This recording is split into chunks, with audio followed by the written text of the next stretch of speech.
Jadi di Tunisia aja tuh. Yang waktu itu baru spring ya. Itu Gus Dur sangat dihormati. Dan akhirnya gara-gara itu lama saya di-hire oleh UNESCO. Dapat Kalau Mas Astro tahun baru Imlek, kalau Anda modal jadi presiden gimana? Iya, makanya nggak lama. Bokap gue cuma 2 tahun jadi presiden. Soalnya naik jadi presiden cuma pakai modal dengkul. Itu juga dengkul Amin Rais. Nggak lama. Setelah sepi saya masuk. Gus, ini kayaknya jadi presiden beneran sampean ini Gus. Gitu. Iya, terus kayaknya presiden kita. Gue juga punya satu pertanyaan dunia. Enggak, kita nanya gini aja. Seandainya almarhum masih hidup, dia akan dukung siapa? Nah.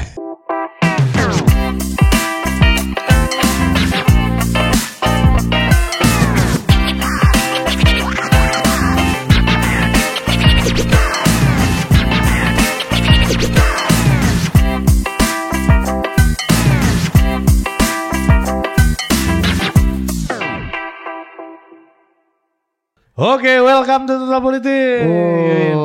Megang mikrofon. Kenapa harus begitu? Gaya biar berkebudayaan. Supaya gue juga ya. Kebudayaan itu kan devian itu yang menyimpang dianggap normal dalam kebudayaan. Kalau ada yang lu bikin nyeleneh, sesuatu yang nyeleneh, kenapa gini? Ini berkebudayaan aja. Gitu. Sama kayak seniman. Seniman juga sering dianggap menjadi apologi buat hal-hal yang di luar pakem. Oh, maksud lu yang baca puisi di acara partai? Iya, partainya yang seniman, karena dia, ya kan di luar pakem biasanya kan ada pidato politik. Itu berkebudayaan. Berkebudayaan. Kalau hal yang nyeleneh boleh dibilang berkebudayaan. Betul. Dan kita akan bicara mengenai belum Mas ini kalau kata orang Madura dinyalain dulu. Iya. Aku nggak bawa korek soalnya. Iya. Aku nggak bawa korek, mohon maaf ya. Tapi betul nggak tuh budaya itu apa tadi itu? Ya nyeleneh itu ya. Afirmasi dari kenyelenehan. Ya enggak juga. Kalau budaya dianggap nyeleneh kalau kayak gitu, ya inayah nanti makan di atas kasur budaya. Jadi yang nyeleneh itu justru menjadi devian. Angel itu terus saya. Penonton kita pun nggak sampai itu Mas. Oke, siapa aja Din? 3 orang narasumber kita dari ujung sana dulu ya. Nah, ini seorang budayawan ya. Dulu ketika Anda melihat lagi video-video rekaman-rekaman ketika Presiden Abdurrahman Wahid berkuasa, beliau selalu hadir di belakangnya. Ya, jadi abdi dalam oceh-oceh. Iya. Ya, membantu tegak dan lurusnya. Abdi luar. Abdi luar. Iya, betul. Beliau kalau yang paling bagus Abdi Slang. Oh, komisaris Telkom ya. Iya. Beliau punya otoritas yang lebih dekat dari Pas Pampres waktu itu ya. Kita sambut Mas Astro. Wah, Mas Astro Ngatawi. Doktor sosiologi. Iya. Dokter kalau di kampus Mas, kalau di sini ya pengamen lah. Kalau di sini PhD. Percuma dokter Mas nggak bisa buka praktek. Oh, tapi ada dokter yang lebih bagus. Apa? Namanya dokter Andus. Sudah dokter pakai andus. Itu pun nggak bisa buka praktek ya. Nggak bisa buka praktek. Oke, yang berikutnya kedua, seperti biasa kakek segala tahu. Ya. Bambang Harimurti. Iya. Sahabat Gus Dur. Iya. Tapi dulu Sobari pernah marah sama dia. Apa? Gara-gara tukang kritik Gus Dur waktu berkuasa. Tapi itulah sahabat kata BHN. Ada aja pembelaan kayak budaya ini tadi bos. Iya, Kang Sejo gitu. Iya. Yang berikutnya orang aneh juga Kang Sejo tuh ya. Kenapa? Penguasa kok nggak boleh dikritik? Gimana sih? Kan Gus Dur penguasa waktu itu kan, Pak. Padahal Kang Sejo itu hidupnya katanya mengabdikan dirinya untuk demokrasi dan kebebasan. Salah satunya kritik kepada penguasa kan. Iya. Orang kritik Gus Dur marah. Aku itu direktur antara loh. Wah, sombong. Mau mengkritik ini tapi sombong dulu. Direktur antara. Eselon 1 aku gitu. Sombong itu lebih baik daripada minder, Mas. Iya betul. Kalau minder merugikan diri sendiri, sombong kan merugikan orang lain. Oke, yang ketiga Dit. Yang ketiga, orang yang satu-satunya orang di ruangan ini yang pernah dikawal oleh Pas Pampres dan Banser sekaligus dalam waktu bersamaan. Ya. Anak presiden. Ya. Inaya Wahid. Kalau gitu bisa nyalon dong. Hah? Bisa nyalon dong anak presiden. Enggak, minimal jadi ketua partai dulu lah. Ya. Kogasma. Kamu nggak mau jadi Kogasma partai? Iya. Aduh. Iya. Ada pertanyaan yang belum kita jawab nih. Iya. Tadi Anak pengawalannya kurang lengkap. Apa? Dia juga dikawal jin. Iya. Jin, betul. Serius gimana ya Jin? Jinnya sampai takut sama dia kan. Jinnya cium tangan kan. Karena anak Gus Dur kan. Jin pun ikut cium tangan. Pakai peci kenapa? Biar afirmasi aja. Oh, kirain biar aman. Bagi situ kan suka toet-toet gitu. Dari aman biasanya. Padahal aku sering loh denger toet-toet. Iya, sering dengan toet-toetmu. Dibacain semuanya. Lain kali jangan cerita sebelum acara sama dua orang ini ya. Ya dia mau bikin, dia pikir harus beragama pakai pici. Enggak Dia dong. lupa ini NU. Yang pakai pici kan Muhammadiyah. Ya. Kalau kata Opung Bandar, itu rekan-rekanku HKBP itu ada pakai peci semua. Dia itu memang sudah NU Mas sekarang. NU naturalisasi. Loh, kayak siapa Mas? Kalau naturalisasi itu nggak usah ikut kompetisi Liga 1, Liga 2, dapat paspor langsung tingkat Langsung. dunia. Dan dalam 2 hari bisa jadi ketua umum. Oh, Ya. bisa. Tapi NU juga naturalisasi, NU-nya. Iya. Ya, dari organisasi mau ke BUMN. Kalau itu nggak ikut aku nggak ikut. Astagfirullahaladzim. Kata Mbak Inaya dulu BAM katanya gini, lu ngapain pakai peci berdua? Udah kayak anak SDIT lu. Gitu. Apa tema kita hari ini? Gak tahu kan dia mau datang ya. Gue mau datang mau toet-toet di Nggak. tempatmu katanya. Ini- Katanya gitu. Gue datang mau toet-toet di tempatmu. Provokator kamu. Oh bagus, provokator panggilannya Prof. Iya. Pakai V ya. Silakan Prof pakai V, nggak Iya. pakai F. Opo? P sama F kan beda dikit. Opo toet mau Toet. Iya. Nah, seperti biasa Ri, ini kan bulan Desember kan. Iya. Iya. Hujan di bulan Juni. Iya kan? Kalau Budi salah Mas, pernah bikin acara Gus Dur juga, salah dia. Agunang dia juga. Iya, Haul Gus Dur katanya kan. Haul ini kan waktu meninggal dia. Ini hari ulang tahun. Ini hawa. Bener, ulang tahun kematian. Tapi ini hari ulang tahun beneran. Dia pas lagi Agustus bikinnya. Iya. Hari ulang tahun. Poster Haul Gus Dur. Biar kecoh-kecoh loh. Bukannya Desember oh enggak. Tapi kan ulang tahunnya aja yang beda.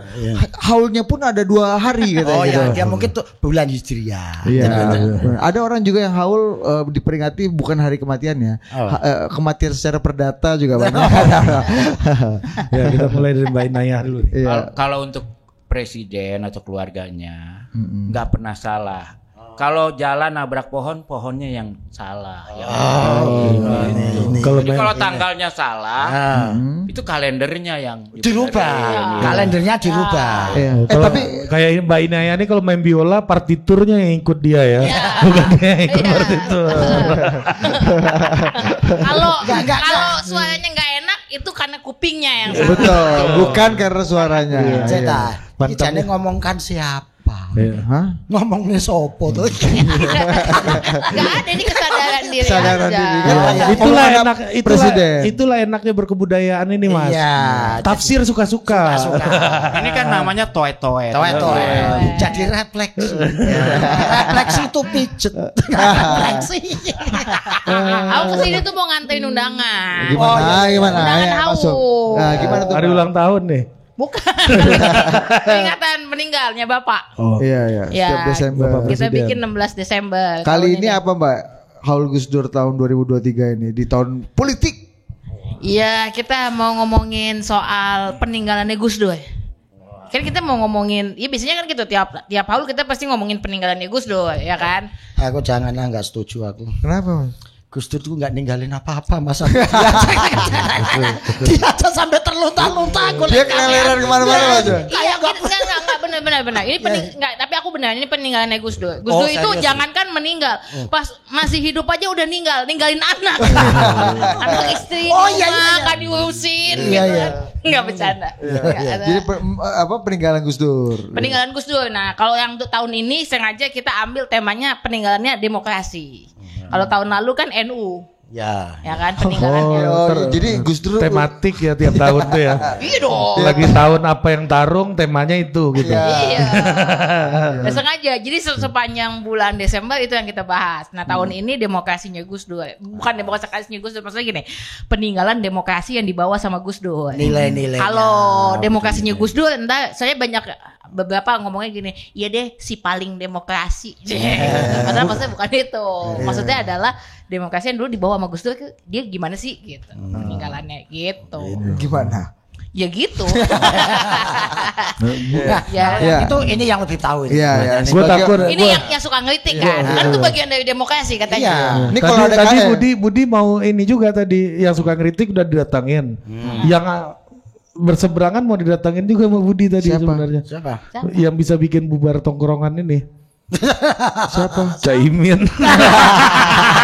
Alah, ini aja. Kalau Gus Dur tuh ya mau yang temennya, mau yang dulu suka ngelitik atau bahkan yang anti, semua juga nanti ujung-ujungnya ngaku-ngakunya, oh ya saya temennya Gus Dur, saya temennya Gus Dur. Ujung-ujungnya Caimin gitu emang. Wah, apalagi itu. Iya.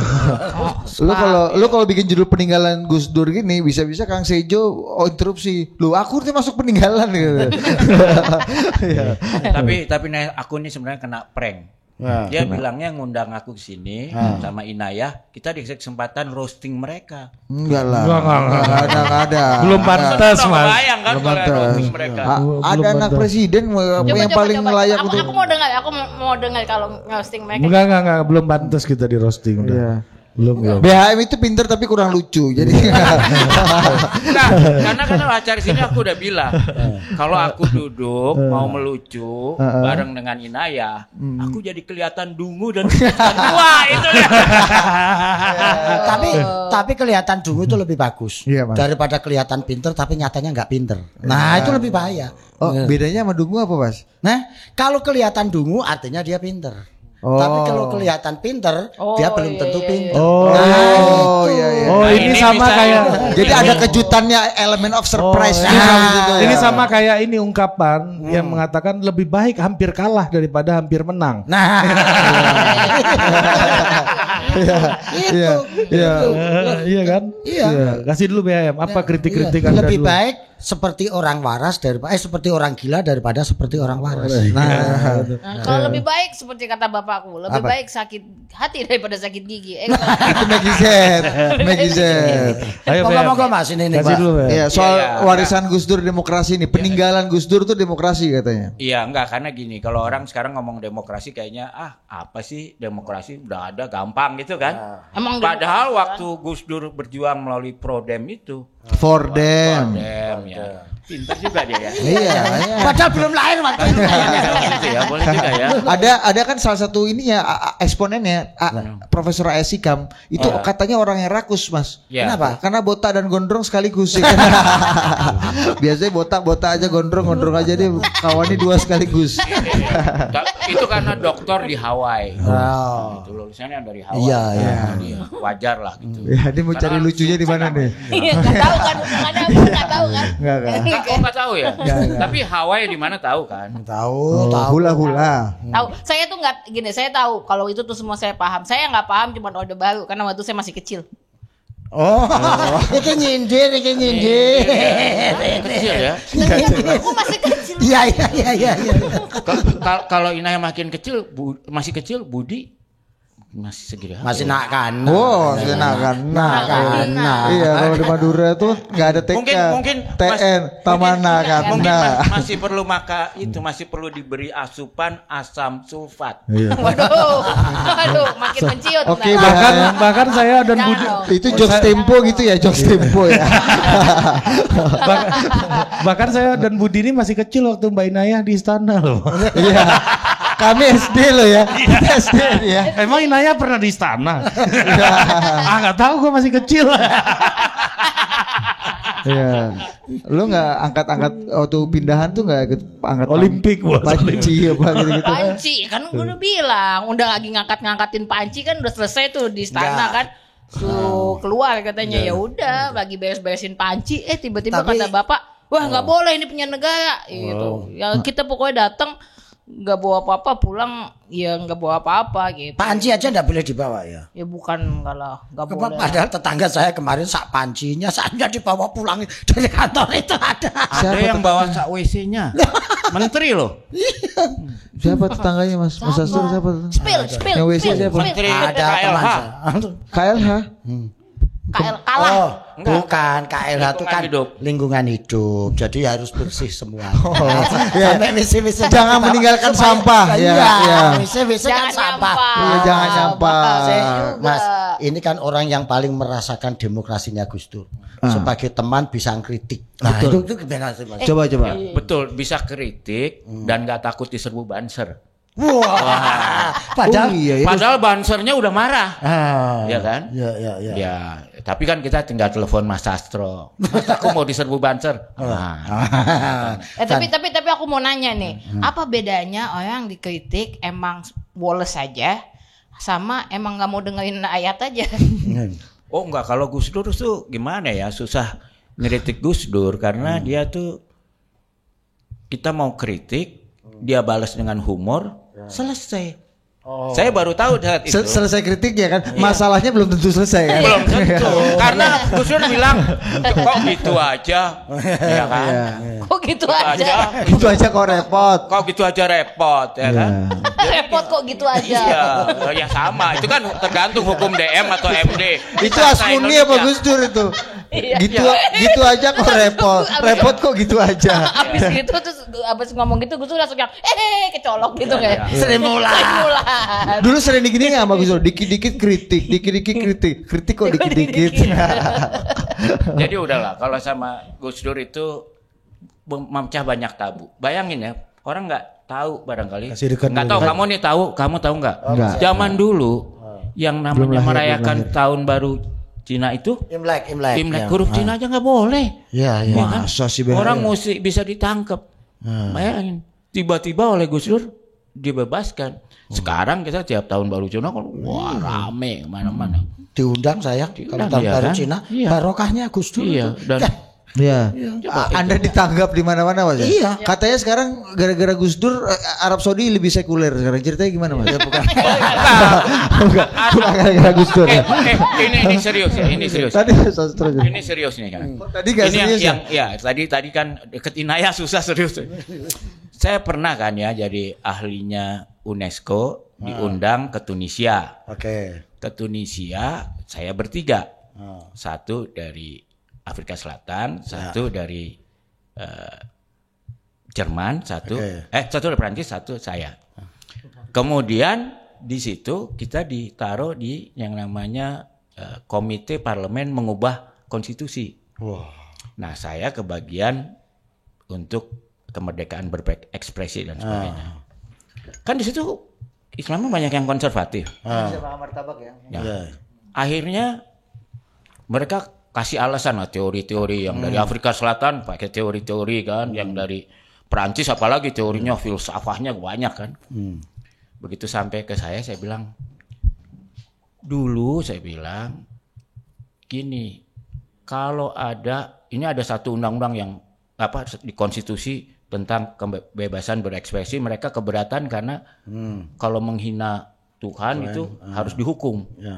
Saya bilang saya dulu punya guru namanya Abdurrahman Wahid kita. Berhenti mereka.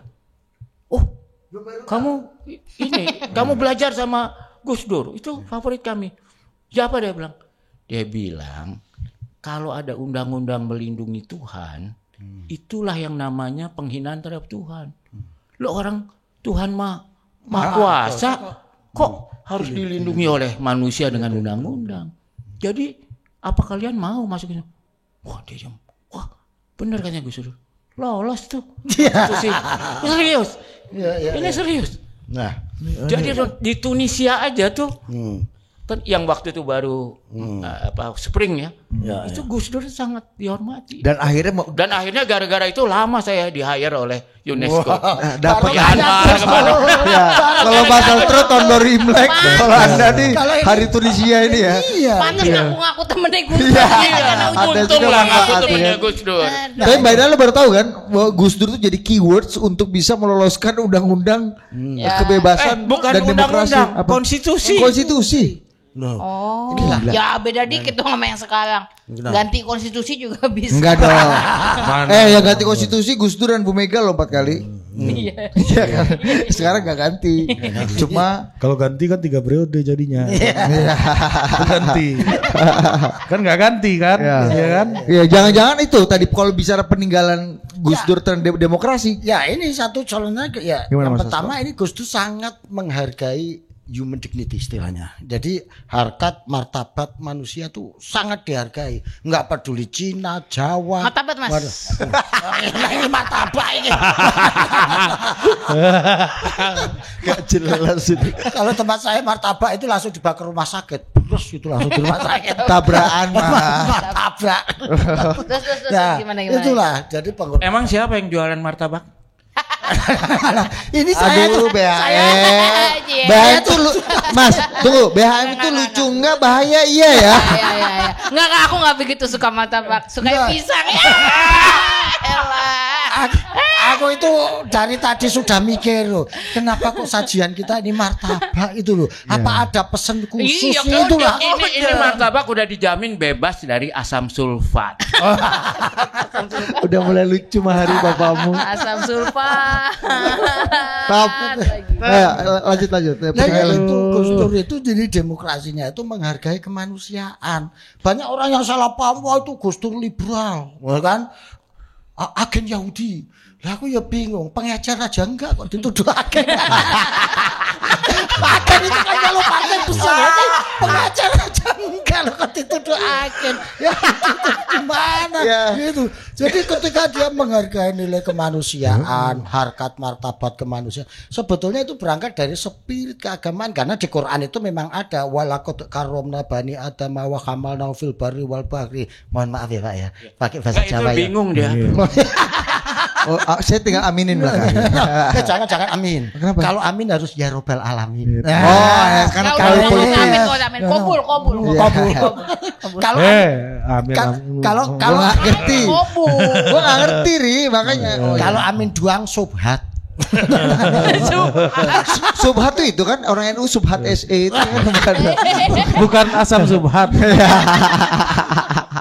ya. Jadi itu ayat itu mengatakan Tuhan itu memuliakan anak Adam. Jadi harkat martabat kemanusiaan harus dihargai. Makanya kalau tadi beliau menginspirasi Tuhan tidak perlu dibela, itu sudah benar manusia lah yang perlu dibela harkat martabatnya. Itu. Mana ya? Jadi anak-anak Adam yang mana yang dimuliakan, yang Habil apa Kobil? Semuanya. Mana ya? Emang anak Adam punya anak dua. Semuanya. Lu ini beneran nggak pernah Bu, baca. tak kasih tahu ya. Lu baca apa sih lu? Hah? TTS lu ya tiap hari ya? Ini tak kasih tahu ya. Ini ijazahnya palsu apa enggak nih? Aduh. Di pramuka bisa milih Mas. Iya.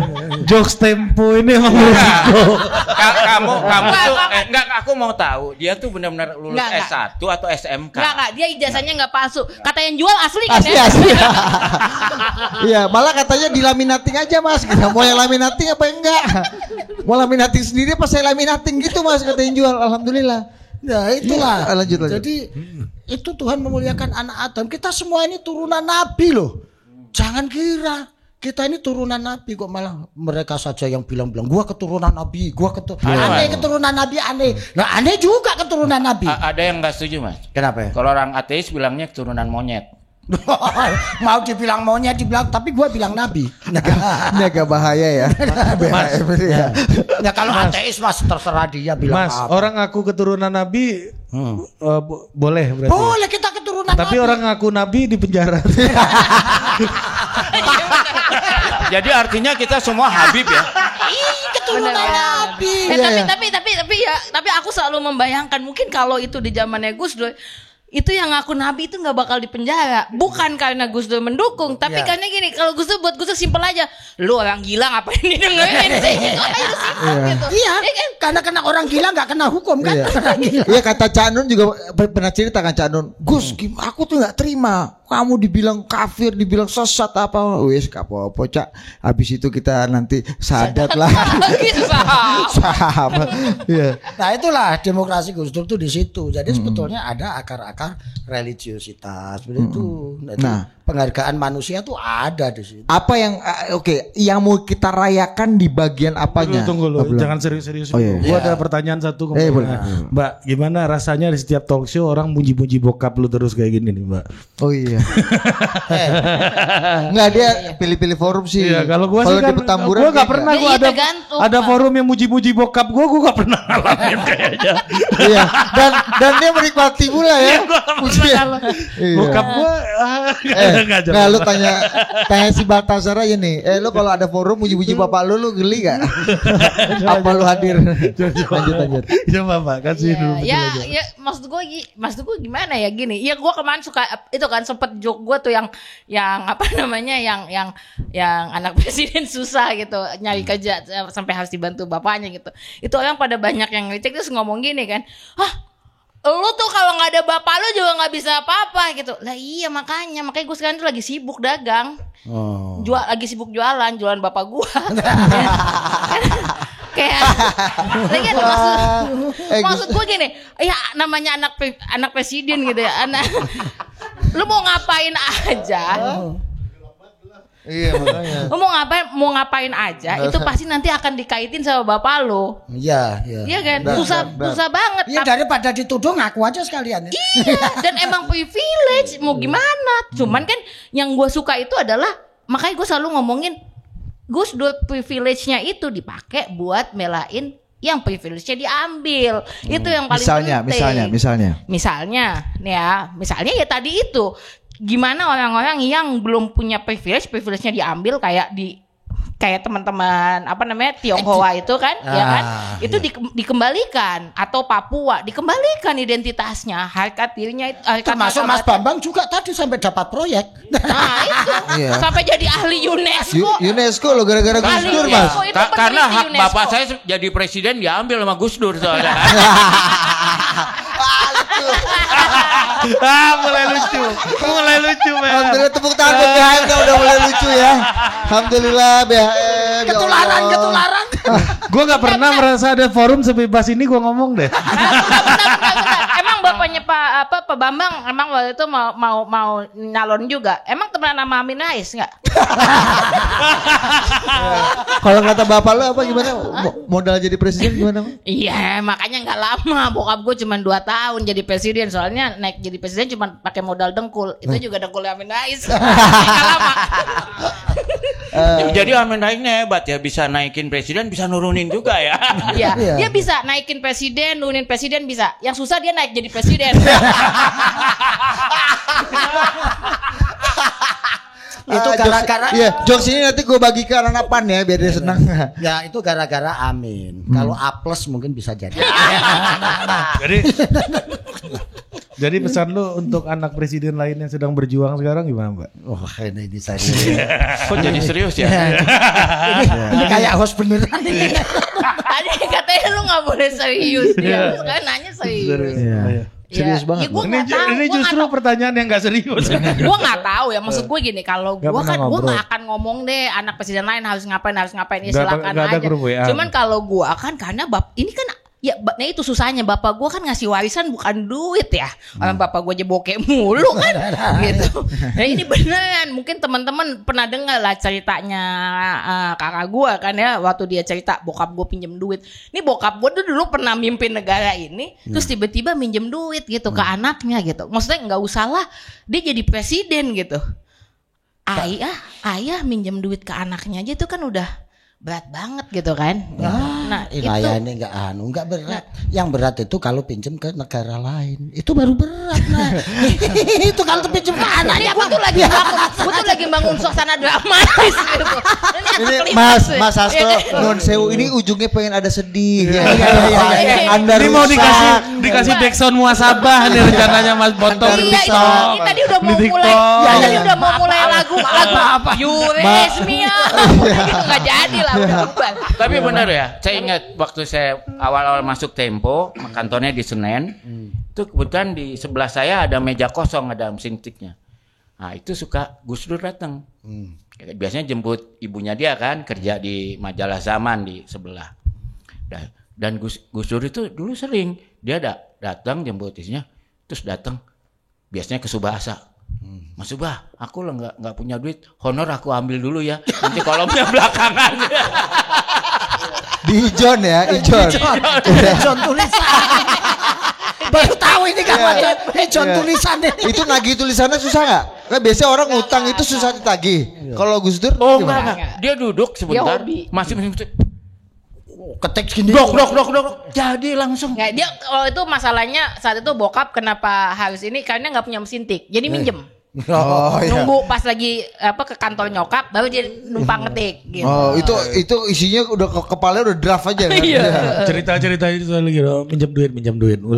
Biar udah tadi kan TikTok terus kasih muasabah sampai sedih. Iya gitu. Tanpa diinterupsi Mas Astro ya. Jangan diintervensi dulu ya. Biar ada drakor kan. Coba. Ya kan lagi sekarang orang kan ingat gak 2 kali presiden ada yang menang karena dizolimi prihatin gitu-gitu loh. Ini kita lagi lomba susah-susahan hidup nih sekarang. Kalah gue gimana juga. Coba. Presiden ya gimana? Jadi orang selalu nyangkanya gue punya duit terus. Padahal ya kayak gitu. Gus Dur itu kan dia nggak punya duit. Jadi warisan duit ke anaknya nggak ada. Warisannya kerjaan gitu kan. Warisannya tadi itu gitu. Jadi jagain demokrasi dan segala macam ya itu warisannya. Jadi ya itu yang bisa gue bawa. Ya gue nggak tahu kalau anak presiden lain gue nggak paham gitu. Mau nerusin ininya bapaknya yang mana gue nggak tahu. Kenapa haulan Gus Dur itu selalu ada seninya, selalu ada refleksi budaya, refleksi sosialnya. Kenapa harus dibikin seperti itu, Mbak? Haul Gus Dur, Mas Astro.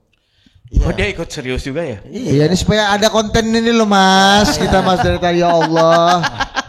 Kenapa unsubscribe nanti orang-orang ini? Jadi kehidupan sosial ini sudah sangat capek. Orang sudah sangat lelah. Supaya bisa segar kembali kan harus ada refleksinya. Nah, ini di sini kelihatan doktormu ini Mas. Ya dokter ortopedimu ini. Nggak masuk. Jadi maksudnya itu kalau ada refleksinya supaya segar. Gitu. Karena kalau sudah direfleksi kita jadi segar. Bagaimana capeknya kita menghadapi situasi sosial, capeknya ada orang. Ini dengan call ini supaya segar lagi, fresh lagi. Maka inspirasi dari gagasan Gus Dur tadi yang menegakkan harkat manusia. Nah yang kedua tadi itu nilainya mensejahterakan, memakmurkan manusia. Itu demokrasinya Gus Dur. Tadi makanya BHM dapat job. Iya. Mas Astro manggung di mana-mana. Tapi gue percaya ya, maksud gue kenapa bokap tuh selalu ngomongin pakai pendekatannya budaya gitu, joke gitu ya. Karena gue percaya ada satu teman gue komika yang dia selalu bilang harusnya komedian itu jadi pilar demokrasi. Oh iya setuju. Gitu. Dan gue setuju gitu. Dan gue ngerasa kayak itu yang dibawa bokap gue gitu. Makanya Gus Dur kan selalu bilang kan humor itu nggak bisa menghabisi satu rezim, tapi dia bisa membantu membusukkan satu rezim. Gitu. Itu berat banget tugas komika. Itu ada loh komedian yang jadi presiden. Iya, Zelensky. Iya. Perang jadinya. Makanya perang. Makanya kemarin kenapa stand upku tuh gitu poinnya. Poinnya udahlah, gua aja nih naik nih sama Aldi Taher ya kan. Karena ternyata pekerjaan yang gue persyaratannya paling bisa memenuhi, gampang itu jadi cawapres. Karena syaratnya cuma jadi anak presiden doang. Nah gue bisa kan memenuhin itu. Jadi gue kan Pak Mahfud enggak dong. Kan Pak Mahfud enggak dong. Mas AHY anak presiden enggak bisa. Mbak Yeni mau banget tapi enggak bisa kan. Mungkin ya. Bukan hanya mau, sudah berjuang. ikut dalam konstelasi. Enggak. Kalau itu fitnah. Gimana? Fitnah. Jelas fitnah itu. Yang benar diminta. Diminta berjuang.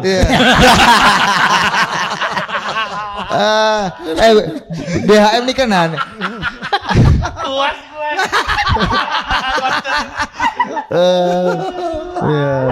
Kalau ada Mbak Inayah ini enak loh Mas. Kenapa? Ngeledekin orang kita nggak mikir gitu. Iya, Mbak Inayah. Iya. Tapi ini yang serius ya. Saya sama Gus Dur tuh punya teman bersama, temannya Mbak Yeni juga, namanya Paul Wolfowitz. Dia dulu dubes di Buset, sini Bos. dan jadi wakil Menteri Pertahanan. Ya. Temennya ini bekas direktur Dunia. Presiden Bank Dunia. Ya. Iya. BHM ini nggak ada teman biasa-biasa aja. Markona nggak ada teman BHM Markona gitu. Lanjut. Kan Budi temanku juga. Oh, iya di bawah rata-rata sih. Temen gue. Oke Nggak, lanjut. Tapi yang menarik buat saya itu Gus Dur itu yang memecahkan satu tabu di dunia orang-orang yang belajar demokrasi bahwa antara Islam dan demokrasi itu seiring sejalan. Emang. Sebelumnya tuh dianggap Islam tuh anti demokrasi di Iya, dunia internasional. Iya. Gus Dur memecahkan tabu itu. Apa upaya untuk memecahkan tabunya itu apa? Sampai sekarang Mas Sastro bisa manggung di Arab Saudi itu gimana ceritanya? Ya itu, saya kira Pangeran Saudi Arabia itu ngundang dia tuh rezeki dari Gus Dur juga. Mau belajar ilmunya Gus Dur. Biar yang jualan Ya, Gus coba Dur. ceritain. Sekarang di Saudi apa aja yang terjadi di Saudi? Coba biar orang-orang tahu nih perubahan di Saudi luar biasa. Ya kemarin memang kita ngamen di sana lah Mas, ngamen. Pakai nama Gus Dur juga kan? Ki Ageng Ganju. Nah, karena grup musik itu memang dulu yang dirikan Gus Dur, yang ngasih nama Gus Dur. Jadi saya ingin membuktikan yang bisa jualan Gus Dur itu tidak hanya anaknya doang. Gua juga bisa kalau jualan. Partai pun ada kok. Partai yang kata Mas Gun diternakan kemudian dijual. Tapi cerita dong perubahan di Saudi. Jadi Bahaya itu BHM ini. sudah kita tahu lah bahwa sekarang Saudi menjadi terbuka dan saya membuktikan itu ketika saya main di Riyadh, di Jeddah, ternyata di sana sudah terbuka. Kafe-kafe sudah ada dan orang ngobrol malam sampai pagi.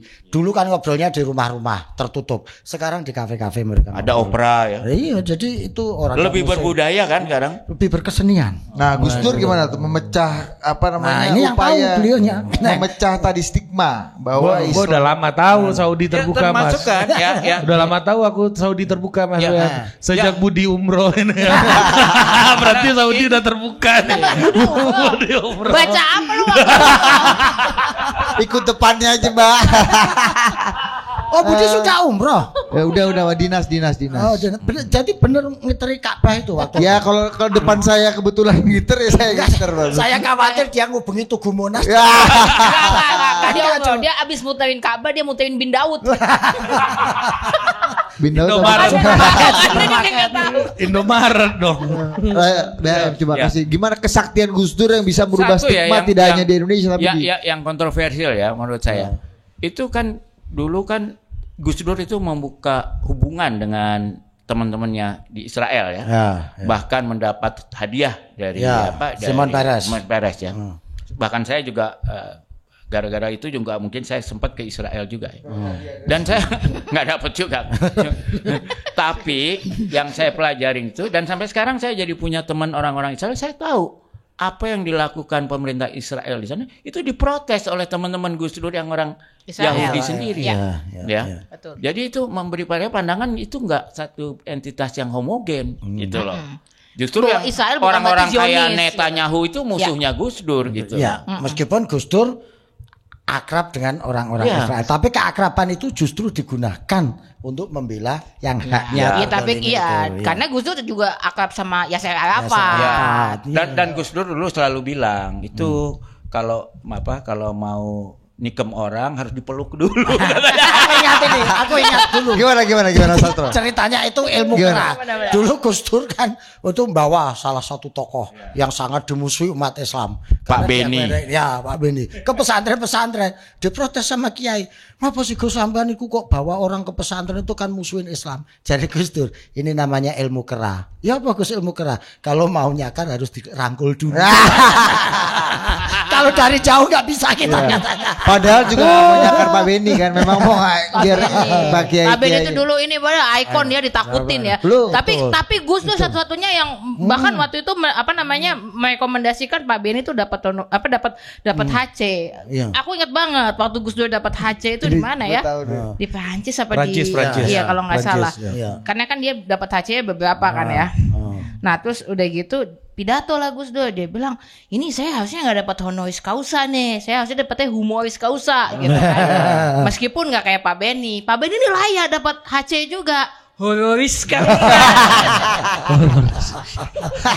Tapi bener loh Pak Beni yang menyeramkan itu. Kalau dengan Gus Dur nggak bisa apa-apa. Fine, bagus. Ini Punya ya Mas. Hilang ilmunya ya. Beni Murdani. itulah kehebatan Gus Dur itu di situ. Tapi kok dulu politisi-politisi yang ingin menjatuhkannya nggak bisa santai dengan jokes-jokesnya Gus Dur, atau Gus Dur udah kehilangan jokesnya waktu itu? Mas Astro kan mendampingi Gus Dur di saat-saat penting. Orang itu bisa menerima jok kalau hatinya masih hidup, jiwanya masih peka. Kalau hatinya mati, jiwanya tertutup, nggak iso humor Mas. Isinya marah-marah. Itu dikira aja humor tersinggung, diajak humor marah gitu. Kayak tuet-tuet dong. Ya. Siapa pendukung siapa? Ayo jelas wae. Katanya kalau sama Inaya aman. Kalau yang ini kami ya. Inaya pulang nih kita ya aman. Pendukung Mbak Inaya. Aman, di mereka enggak. Iya, hati-hati loh, banyak semut merah pendukungnya ini. Inaya jalan awan ngikut loh. Nah tapi kembali ke BHM kan ini karena kita pernah ngalamin ya. Kang Sejo ini marah-marah ke BHM. Sobari Kang Sejo marah-marah. Iya, BHM kamu nih dulu katanya sahabat tapi mengkritik Gus Dur. Kamu yang dorong Gus Dur gitu. Dorong Gus Dur jatuh gitu segala macam. Aku ini dirut antara tetap pamer kan. Tetap bacain CV-nya dulu. Nah, maksudku dulu BHM ceritanya gimana BHM? Maksudku bagaimana orang-orang yang membersamai Gus Dur berjuang kemudian berpisah jalan. Betul. Kita belajar di hari ini nih, ada yang pisah jalan juga kan, ya Mbak ya.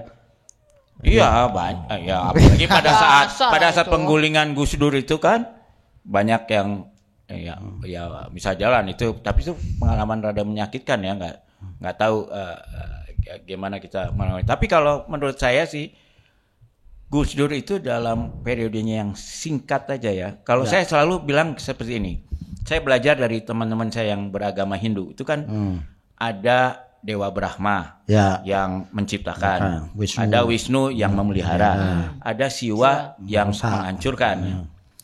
Nah, Gus Dur itu kalau menurut saya itu memang diperlukan saat itu Siwa untuk menghancurkan semua sisa-sisa paradigma Orde Baru yang usang supaya Brahma punya tempat untuk menciptakan hal yang baru.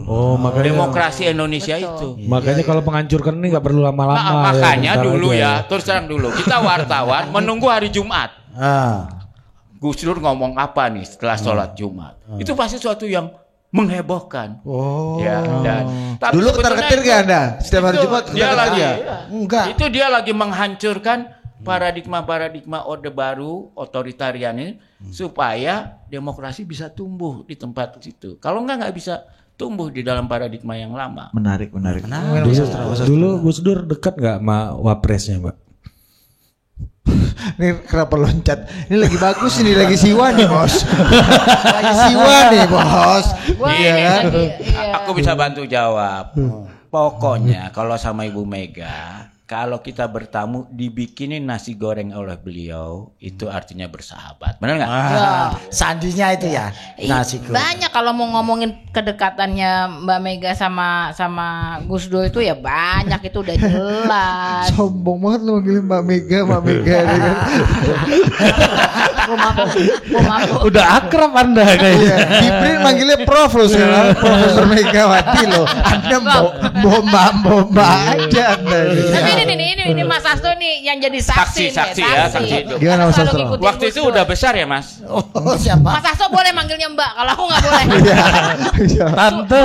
Sumuran. Lu itu ya. Kawan kerja bokap lu itu panggilnya tante. Tante. Bule atau bude gitu loh. Tante Mega. Mbak, Saya sudah bayangin begitu akrabnya dibikinin nasi goreng, akhir-akhirnya juga nasi gorengnya diminta balik lagi sehingga bapak turun.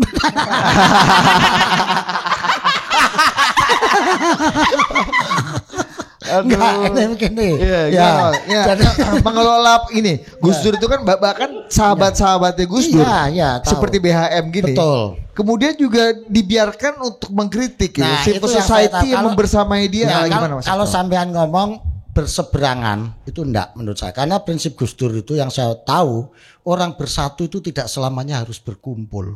Jadi Mas BH itu menjalankan posisi bersatu tapi nggak berkumpul.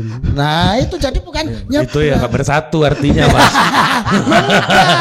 Bukan. Ada yang berkumpul tapi nggak bersatu loh. Apa? Orang main judi kumpul satu meja tapi nggak bersatu karena saling mengalahkan. Ayo. Oh iya benar. Koalisi belum tentu. Tapi kalau orang bersatu tidak mesti berkumpul. Mas Bambang kritik di jalanan, tapi Gus Dur menganggap sebagai sahabat. Enggak di jalan dong.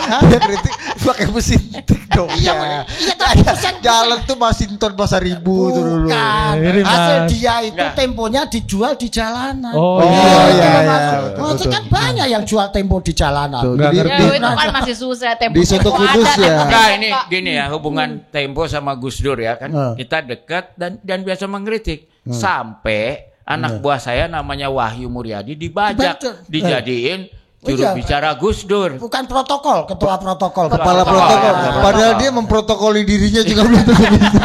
Om Wai ini kan. Mas kamu kok ugal-ugalan gini hidupmu? Ya aku kepala protokol dulu gimana Canco? Ada gitu. Satu-satunya masalahnya Om Wai kayaknya di protokoler itu masalahnya kayaknya. Coba. Tapi ini ya, ini Gus Wahyu tuh benar-benar NU banget. Saya ingat waktu itu kan bingung nih. Wahyu, dia dapat kehormatan, diminta Presiden Gus Dur kan, protokol. Gajinya kecil banget kan dibandingin di Tempo. Jadi gimana nih supaya jaga integritas? Jadi saya pikir, wah kebetulan saya pernah belajar di Gedung Putih itu ada yang namanya intern, orang-orang baik. Nah mereka biasanya yang sumbernya mereka tuh bayar selisihnya. Jadi kita waktu itu punya kesempatan. Kamu digaji kepala protokol, selisihnya dengan gaji kamu di Tempo, tetap kita bayar. Tapi tanda tangan fakta integritas, kamu tetap harus tidak boleh memberi hak istimewa Tempo gitu segala macam. Nah tapi sama Wahyu tuh selama jadi nggak diambil si gajinya itu. Terus saya pikir udah banyak kan numpuk. Begitu dia pensiun, ya udah diambil. Terus saya pikir wah kamu kaya dong Yu. Enggak, aku pinjemin gimana? Enggak, tadi aku jalan ke sini ketemu ada ibu-ibu kesulitan gini-gini perusahaan mau bangkrut pinjam. Ya udah uang itu aku kasih. Itu khas banget. Gus Dur banget. Gus Durian banget gitu. Kalau soal duit masuk kiri keluar kanan langsung gitu. Iya, tapi nganggap rezeki sih datang aja gitu loh. Kayak itu istinya Mas Wahyu itu prinsipnya kayak kiai. Dia nggak mau nerima gaji, maunya terima rezeki. Karena beda rezeki dengan gaji. Kalau gaji itu dari kantor, rezeki dari Allah. Makanya yang masuk rekening istri gaji aja. Jadi, ini menurut saya dari seluruh cerita ini menunjukkan bahwa demokrasinya Gus Dur itu menciptakan kemaslahatan itu. Balik lagi ke topik ini untuk Dokter Sastro ini ya. Kan ini prinsip tasarruful Imam Al-Ra'iyah manutun bil maslahah itu yang dijaga Gus Dur. Jadi kekuasaan itu fungsinya untuk menciptakan kemaslahatan. Ya, dan tanpa Gus Dur ya, saya rasa cita-cita reformasi mengeluarkan militer dari politik nggak akan berhasil. Ya. Tapi bayangin waktu itu kan ABRI kuat banget. Ya. Tapi Gus Dur dengan caranya itu pelan-pelan bisa tuh. Tapi sekarang kok mulai kembali lagi. Nah itu. Dan yang perlu diingat lagi, kenaikan gaji PNS terbesar eranya Gus Dur sampai 270% loh. Itu eranya Gus Dur loh Mas, terutama yang pegawai rendah. Sampai sekarang nggak ada kenaikan sebesar itu. Untung nggak ada Bang Rizal Ramli nih, Ri. Kenapa? Kalau ada dia klaim ini dulu zaman abang. Ada gitu. Emang zamannya Bang Rizal kalau nggak tanda tangan Gus Dur. Yang mengusulkan pada Mas Dur itu saya. Gus Dur. Seorang pemimpin Enggak, dia manggilnya yang Mas Dur. desain. Enggak, dia manggilnya Mas Dur. Ya Mas Dur. Teman-teman mahasiswa harus terus bergerak. Bantu abang. Ini namanya bukan mencari uang terbaik, tapi tol balik. Bang Rizal, apa kabar? Nggak ikut-ikutan. Ya. Mbak, tapi ini kan Kangen juga kita sama Bernie Iya. Sanders ini kan. Dia sur kita bilang Bernie Sandersnya Indonesia, Rizal Ramli. Atau dalam bahasa NU Gus Romli. Wah, seneng dia. Sama kan gampang bikin orang seneng ini kan. Kita Itu juga ilmu Gus Dur Gus Dur juga. kan. Kan itu cara kita menghormati orang. Betul. Gitu bukan untuk apa-apa. Jadi mengenang. Betul. Mbak, ini tapi kan tahun politik nih. Iya. Ini kan forum yang sangat spesial, melibatkan banyak orang, yang melibatkan tokoh sesakral Gus Dur gitu ya, yang tadi kata lo jadi komoditas juga. Bahkan kalau Kita kita aja jualan Gus Dur tuh. kami, aku udah bilang itu lukisannya Pak Sigit Santosa, Pak Ted idenya Pak Butet tuh bilang Pak Ted. Ini kita cetak-cetak ya, tak jualnya selama Gus Dur mati atau hidup emang untuk kesejahteraan kita wis pakaian. Tapi itu ya setelah ngeliat gambar itu tuh gue yakin nih ini kan berdua lagi nongkrong nih ya di sana. Tapi lu dimarahin tuh ada satu yang marah-marah Bu Gedong Bagus Oke. Fotonya nggak ada di situ. Oh iya, Bu Gedong. Padahal dulu Cerita Gus Dur dengan Bu Gedong Bali itu coba dong kasih perspektif dong, Mbak. Itu saya tahu. Gimana Mas Karena Astro? saya ngikuti waktu itu mendirikan Interview Day di Jogja. Waktu itu Ibu Gedong, Pak TH Sumartana, Gus Dur, terus Biku Panya Faro dan lain sebagainya. Dan Romo Mangun. Ya, Romo Mangun. Nah, sering kumpul-kumpul. Nah, waktu itu kalau di Bali di Candi Daso. Nah, berempat kumpul gitu kan. Yang cerita tentang agama mana yang paling dekat dengan Tuhan. Itu fine saja dulu. Emang gimana? Emang agama mana yang paling dekat? Nah, itu dulu diceritain kalau yang pertama orang Hindu cerita yang paling dekat dengan Tuhan ya Hindu. Waktu itu gitu. Kenapa dekat? Tuhan panggil Tuhannya aja Om Santi Om. Nah, akrab kan dekat waktu itu. Fine aja. Jadi nggak ada pikiran ini menghina Tuhan, ini melecehkan agama. Enggak. Terus yang Kristen bilang enggak bisa, yang paling dekat Kristen. Kok bisa? Katanya. Iya, kalau doakan Tuhan Bapa yang di surga. Nah, itu panggil Tuhannya dia Bapak. Akrab kan lebih ke keluarga. Dari om ke bapak ya. Iya, lebih dekat. Terus yang kiainya diem aja. Kenapa diem Pak Kiai? Islam gimana? Aduh, Islam ini gimana ya? Mau panggil aja teriak-teriak pakai speaker. Jadi pada saat itu Bu Gedong. Waktu itu ceritanya di Candi Daso di Bali.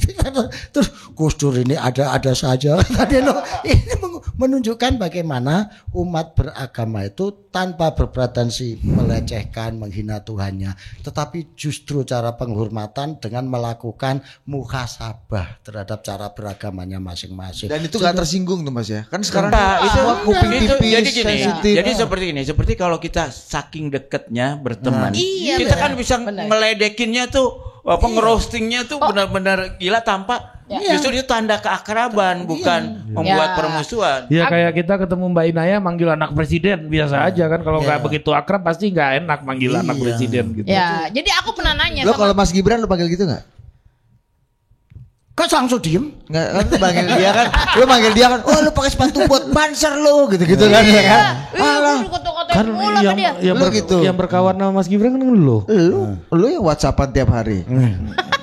Coba Jangan dibacain dong. Hari ini Mas Gibran ngirim WhatsApp apa? Jangan khawatir, ada Mas Astro di sini. Temen gue anak presiden cuma Inaya Wahid. Ya. Oh Mas Gibran, lo nggak ngakuin Mas Gibran temen lo? Sahabat. Ya. Masuk. Mampus lo. Kalau temen boleh dicela, kalau sahabat enggak ya. Ini jangan sembarangan sebut itu. Gimana? Karena sahabat itu sebutan untuk temennya Nabi. Emang lu mau tiru-tiru Nabi? Sahabat. Jadi menurut lu Mas Gibran Nabi? Enggak, kalau dulu zaman SMA kalau ditolak cewek kita sahabatan aja ya. Iya. Maksudnya lu kayaknya Mas Gibran.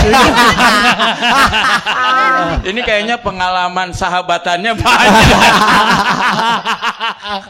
Maksudnya pengalaman ditolaknya atau gimana? Iya, dia sahabat ceweknya banyak loh ya. Mbak, ya, kembali. Anda nggak takut Haul Gus Dur di tahun politik ini ditunggangi oleh kepentingan politik? Karena gue masih ingat nih waktu menjelang pilkada DKI 2017 kan ada tuh tiga calon gubernur kan, tiga paslon, bahkan sampai digojeki sama presiden waktu itu kan. Nah, dan nanti Haul Gus Dur itu ada presiden juga nggak? Anda mengundang presiden nggak? Oh, presiden. Kalau presiden enggak, jadi gini, untuk haul ini haulnya terbuka buat siapapun, ya kan. Tapi secara khusus kami memutuskan untuk nggak mengundang para calon ini, para paslon. Gitu. Kalau dulu waktu 2017 emang sengaja diundang atau mereka datang sendiri? Gue masih inget tuh di roasting sama presiden kan? Oh diundang. Untuk tahun ini enggak. Kenapa? Karena gini, ada nanti kita mau menyampaikan satu amanah gitu ya, satu message. Ini message besar.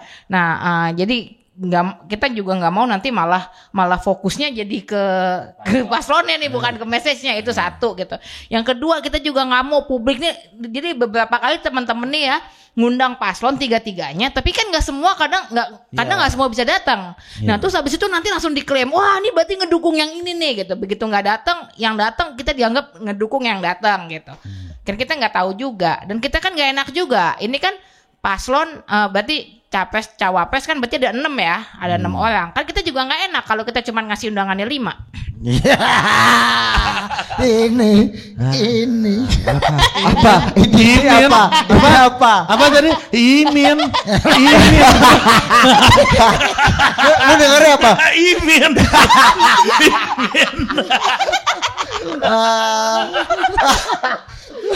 Ya maksudnya oh, gue pikir tuh yang nggak datang. Gue di telinga gue tadi Imin. Kenapa? Karena cuma 5 tadi itu ya. Yang nggak datang siapa? Saya kira karena Pancasila itu 5. Iya. Yang nggak datang Yang nggak datang siapa? Yang nggak datang siapa? Rukun Islam 5. Yang nggak datang siapa? Yang nggak datang ya yang nggak ada di tempat itu. Itu. Mbak, tapi ngaruh gak sih Mbak? Iya. Ya, coba. Balik yang serius ya. Yang ada yang serius nih, mumpung Inayah. Kalau sama Yeni, saya udah ceritain ini. Saya pernah dituduh sama Yeni bahwa dalam saat-saat genting itu, apa nih? Saya ikut. Saat genting mana saya nih? dan Tempo waktu itu masih Pemret ya, Pemret Tempo. Turut menggulingkan Gus Dur. Emang iya nih. Nah, kan dia kan percaya, itu dipercaya main. Loh, aku punya pengalaman personal. Coba. Habis itu gue katanya kalau temen boleh kritik. Boleh. Oke, mantap. Cerita dulu. Ini Anda nggak mewakili Sobari kan? Marah ke dia. Jadi waktu itu ya, waktu terjadi geger itu nggak cuma di Indonesia. Itu sudah sampai mendunia ini. Semua ingin jangan sampai ada keributan di Indonesia, karena Indonesia kan demokrasi, lagi bintang-bintangnya demokrasi. Nah waktu itu ya, kalau bahasa sekarang kan cawe-cawe. Ya. Kami ini yang grup yang berusaha mencari jalan keluar, itu termasuk Amin Rais, saya kira udah setuju, dan banyak yang pihak-pihak lain. Udah gini aja, kita kayak Indonesia meniru kayak model Korea Selatan atau Prancis. Ada kepala negara, ada kepala pemerintahan, tidak satu orang. Ya. Jadi waktu itu Mega pun udah setuju. Ya udah, Gus Dur tetap presiden, kepala negara, Mega seolah-olah jadi perdana menteri gitu, wakil presiden tapi perdana menteri. Tapi dan sebagian dari orang dekatnya Gus Dur juga pun udah setuju. Tapi sampai saat terakhir, ya nanti kita undang aja orangnya. Tapi sampai saat terakhir, yang nggak setuju malah Gus Dur sendiri. Nah ini aku bisa jawab. Nah ini bisa jelasin. Betul. Udah itu. Jadi akhirnya deal itu nggak tercapai. Jadi waktu itu justru kita pengen supaya Gus Dur tetap sebagai presiden. Jadi gitu. punchline-nya di mana? Enggak Kita punchline. tungguin ujungnya. Pancelannya ya ini. Gua juga dengernya gitu, Bos. Lu dengernya apa? Sama kan? Ini atau Imin ya? Ini namanya. Emang tahun politik itu Mbok sekali-sekali agak naik dikit jadi I+ gitu. emang tahun politik itu kuping sering mengsel. Coba Jadi Mas Astro gini. dijawab dulu nih. Ya, kenapa Gus Dur jadi- sampai saat terakhir menolak? Jadi kenapa Gus Dur menolak? Waktu itu saya sempat tanya, kan sudah ada solusi. Gus Dur bilang, "Trok, saya di sini ini mau membela kepentingan rakyat, membela kepentingan umat. Kalau yang pertama itu terjadi, saya nggak bisa maksimal memperjuangkan kepentingan umat." Itu satu. Yang kedua, ini melanggar konstitusi. Karena konstitusi kita nggak seperti itu. Memang bisa dirubah. Tapi apa gunanya merubah konstitusi kalau hanya untuk kepentingan politik? Konstitusi ini dibikin untuk pondasi dasar dalam membuat hukum. Tidak bisa diubah-ubah hanya untuk kepentingan politik. Ini Gus Dur loh waktu itu nggak nyindir kenyataan sekarang loh saya. Jadi itu yang terjadi waktu itu seperti itu. Gus Dur bilang, ya udah saya lawan aja. Saya kalah nggak apa-apa. Yang penting saya nggak salah. Itu pernyataan Gus Dur. Saya akan tetap memperjuangkan kepentingan umat. Dengan cara ini, kalau ini tidak bisa, lebih baik saya kalah, tidak apa-apa. Itu jawaban Gus Dur waktu itu. Ya. Pengalaman lu. Dan barangkali supaya orang-orang jelas pada saat itu memilih atau menurunkan presiden itu dilakukan oleh MPR, nggak langsung kayak sekarang. Ya, jadi itu salah satu yang message yang mau kita bawa ya. Salah satunya itu adalah kalau kita mau ngomongin kekuasaan, berarti kita mesti menang. Tapi kalau kita ngomongin kemaslahatan, kita siap juga buat nggak berkuasa Nah, itu gitu. non-filenya Gus Dur di Iya. situ. Mas. Nah, itu yang dilakuin sama Gus Dur saat itu sebenarnya gitu ya. Gus Dur bisa aja tetap ada di istana gitu. Ya orang dia nggak berhadapan sama rakyat loh saat itu. Ya. Rakyat itu waktu itu di situ dukung Gus Dur tuh banyak banget gitu. Berhadapannya sama elit. Iya, Ya, benar. Benturan. Berhadapannya sama elit dan Ya. Gus Dur bisa aja maksa di situ, tapi kan enggak. Dan akhirnya malah keluar pernyataan itu tidak ada kekuasaan yang pantas dibela dengan mati-matian. tetesan darah. Iya, Gitu. itu. Dan, Jadi dan untuk membayangkan keadaan saat tegangnya saat itu ya, saya ingat ke waktu itu kan saya datang di sana seperti udah gak ada pas pampres waktu itu. Kita masuk aja dalam dan di dalam itu kumpul kiai-kiai yang siap berani mati ya kan. Bantuan siap berani mati itu. Tinggal komando Lalu aja kalau Gus waktu Dur itu sampai kemudian TB Hasanuddin bisa cerita tuh, dia kepala garnisun, ya kan, waktu itu disuruh menghadapkan meriam-meriamnya ke istana. Moncong sampai segitu. itu ke arah istana, Oktober 52. bukan ke Jadi itu luar. suasananya genting, tapi pada saat itu ya itu Gus Dur memilih jalan konstitusional. Ya, padahal kalau pakai logikanya Mas Astro tadi, Gus Dur yang diceritakan Mas Astro, ya harusnya kalau ingin membuat kemaslahatan dan menegakkan konstitusi secara lebih konsekuen, ya Gus Dur harus mempertahankan kekuasaannya dong. Iya. Dan gini ya, Gus Dur waktu itu tuh Atas powerful. nama umat tadi, ini baru dengar lagi Gus Dur pakai kalimat umat ini udah kayak agak trauma gue mau Ya umat. sudah. Dan Karena gini, ini adegan yang orang nggak tahu. Ya. Saya ingat banget waktu itu para petinggi itu datang iniin Gus Dur ya. Tiba-tiba kita dengar kita nih di ruang kayak di depan ruang presiden gitu. Terus udah gitu tiba-tiba ada suara gebrak meja, terus teriak kencang. Kita langsung lari gitu. Ternyata itu Gus Dur yang marah. Saat itu Gus Dur berhadapan dengan para petinggi gitu, yang kemudian minta Gus Dur untuk nggak dekret dan segala macam lah ya. Pokoknya intinya kompromi, lobby, ya ada pokoknya kayak gitu-gitu. Saya ingat banget kata-kata Gus Dur saat itu. Dia gebrak meja, dia bilang gini, saya ngelakuin ini buat rakyat. Kalau kepala jadi kaki, kaki jadi kepala, saya lakuin. Nah itu yang adegan itu nggak akan pernah saya lupa. Padahal yang dimarahin tuh jenderal-jenderal loh. Nah. Ya itu tadi yang saya sebut Gus Dur tidak mau kalau tujuan kalau sekedar kompromi mempertahankan posisi Kekuasaan, dia mempertahankan dia bisa aja, itu, gitu. dan dia bisa kalau kompromi ini diterima. Tapi itu tadi tasarruful alal ra'iyah manutun bil maslahah, lebih baik saya kalau tidak bisa bilang. Dan itu ya pada saat itu saya harus akui Gus Dur itu posisi secara fisiknya kuat, artinya dukungan force-nya itu kuat sekali ya. Sehingga pada saat itu yang sekarang kita anggap sebagai bos-bos mafia yang apa 9 naga apa segala macam yang powerful, waktu itu takut semua sama Gus Dur. Ya, itu kondisi yang sebetulnya saya rindukan dari Gus Dur ketika betul-betul ya kalau yang namanya presiden tuh ya memang ya presiden gitu loh, bukan meskipun boneka gitu loh. Meskipun aku kesel sama Tempo pada saat gimana? Karena pas lagi sahabat. Iya, pas lagi pulang kuliah, aku paham kenapa Mbak Yani ngomong gitu. Karena pada saat pulang kuliah tiba-tiba ditelepon sama satu wartawan Tempo gitu. Dia ngajakin ngobrol biasa aja. Dia nggak ngomong apa-apa, dia cuma ngajakin gimana lo kabarnya, kondisinya gini segala macam. Gimana bokap lu digituin segala macam. Lah kan ya aku curhat dengan bilang misalnya sesimpel bukan kayak aku loh wartawannya, bukan. Tapi Anda bosnya BM. Iya, tapi kan harusnya sepengetahuan Pemret. Kalau kata Pemret, bagus nih berita. Lanjut. Clickbait. Terus ya udah, habis itu aku curhat segala macam, aku bilang, "Ya, aku juga nggak mau, emang dari dulu kan sebenarnya gini, aku kan dari dulu sebenarnya emang nggak begitu suka fakta bahwa bapakku jadi presiden, tapi maksudnya bukan ini bapak gue salah, enggak gitu. Saat itu aku tahu posisinya bapak. Saya aku bilang, iya kan dari awal kan aku sebenarnya nggak suka bapak jadi presiden gitu-gitu. Dan itu ditaruh di dalam headline, jadi seakan-akan aku against bapakku. Kayak, dia harusnya turun gitu. Framingnya. Kakakku marah-marah datang, kenapa kamu ngomong gini? Loh, gue nggak ngomong gini ya, gue bilang gitu. Dan gue nggak tahu kalau itu wawancara. Dia nelpon sebagai teman. Karena saat itu wartawan itu kan selalu nongkrongnya di depan istana itu kan ya, nungguin itu kan. Nah, kan aku sering nongkrong sama mereka di bioskop. Press room. Kadang suka, Nay ada makanan nggak apa? Kadang aku bawain gitu dan segala macam. Jadi pada saat mereka semua pegang nomorku kan gitu. Jadi itu biasa, kontak-kontakan gitu biasa. Jadi aku nggak tahu kalau itu wawancara gitu. Dan kalau ini sampai nggak ketahuan sama Pemretnya, wah gimana ya?